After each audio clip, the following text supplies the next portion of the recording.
I want to start with a story. So this is Joy. Some of you may recognize her. She is an employee at UHN. And almost 4 years ago to this day, she had a terrible fall leaving work. So she was walking out of the building with a colleague and hit a patch of ice, slipped, fell back, hit her head, felt like she was going to throw up, realized that this was probably a very serious problem, went to the emergency room. They scanned her to check for bleeding in her skull. She didn't have any, so they sent her home. Over the next few days, though, she started to feel quite strange. She was doing things like half emptying the dishwasher, half making her bed. She was feeling confused. She was crying a lot, couldn't do her job. She said those effects lasted over a year. A year later, she was still feeling the effects of that head injury. It was the first snowfall of the year, but Joy was actually prepared for this. She had worn her winter boots. She thought she was well prepared for this day. This was written up, it's on the intranet still, actually, and Joy Richards is the president of Patient Experience here at UHN.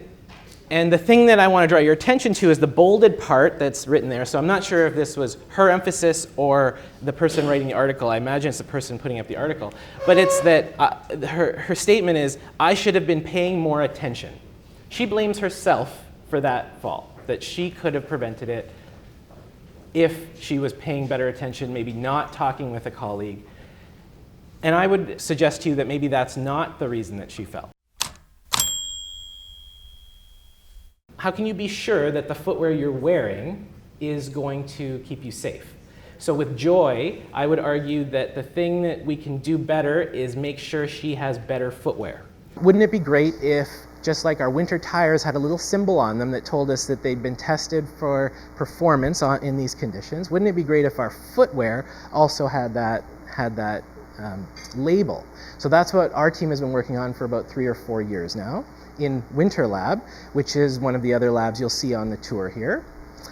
We ask people to walk up and down an icy slope inside Winter Lab. So this is an ice floor here, about 6 meters long, and you have people wear different footwear walking up and down this lab that we can tilt to different angles.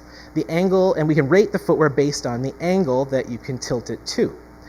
So before I show you how that testing works, here's the quiz portion of my presentation. Go ahead and pick the footwear that you might select if you had a choice to buy if you were in a store. You know, if you're like me, you would have picked up the shoes and looked at the soles, and that's what you'd see. So who would pick A? Show of hands. B? Okay, that's most people. I think C? A few people. And D? Oh. A few people. Okay, so some people have seen this presentation before. So here's what our testing looks like. So here's Jeff Fernie, by the way, is the gentleman you see walking back and forth here, who is the former institute director. You can see wearing a given pair of shoes on what we call a wet ice surface. He's able to walk up maybe a 1 or 2 degree incline with this first pair of boots, right? Let's switch that now to another pair of boots and see how much better they can do. The point is, in our testing, what we find is there's a really wide variation in the performance of different boots that you get, that you can buy. So the first one, remember, was only able to walk up about a 2 degree incline, and this one's going to be able to do a 20 degree incline on the same surface, on a wet ice surface. And many of you will be surprised to learn which one that was. The one that doesn't look like it has any tread is actually the one that performs the best. And most people probably picked this one, B, because it has little flecks of yellow paint. And footwear manufacturers have gotten really good at figuring out how to manipulate us into buying footwear that they put yellow paint on, even though roughly the same tread pattern here without the yellow paint works better. So all the information we get from this testing is available on our website, ratemytreads.com. You can go there and find out the ratings for footwear. And this is the MAA score, which is literally the angle at which that the boot starts to slip And so a 10-degree angle, we call our cutoff at 7 degrees is a reasonable performance. And so now we have I understand now we have a few boots that achieve 2 snowflakes, which means so out of a 3 snowflake rating are able to do 2 snowflakes. I think that means they achieve more than 11 degrees. And so we've got a few that are doing better. What's really interesting is this testing program has shifted the footwear industry, because companies are finding, based on our ratings, people are buying the footwear preferentially that we are rating as the best, and it's making manufacturers produce this type of footwear. I know you're interested, what is it about this boot that makes it work so well? So it is part of a new generation of footwear that uses special materials, composite materials.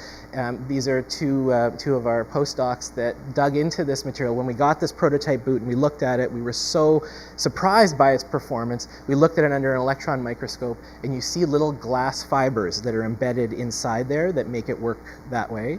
The shoes I'm wearing right now use that technology as well. Vibram uses this technology, and it really has shown that it performs much better than the majority of footwear out there.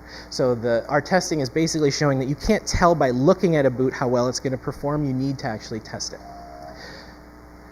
So it's great that this footwear works well in the lab, but what does that mean for slip and fall risk in the field? We did a study last winter, January and February, with 100 personal support workers. 50 of them we gave some of the best footwear that we tested. 50 of them wore their own footwear. And we were shocked at the difference in the risk of slips, the number of slips the control group reported versus the group that we gave footwear, and the risk of falls for the group that had their own footwear versus the ones that we gave footwear. It was a huge difference in the risk of falls. So we think there's a 5-fold reduction in fall risk for people that have that wear some of this footwear.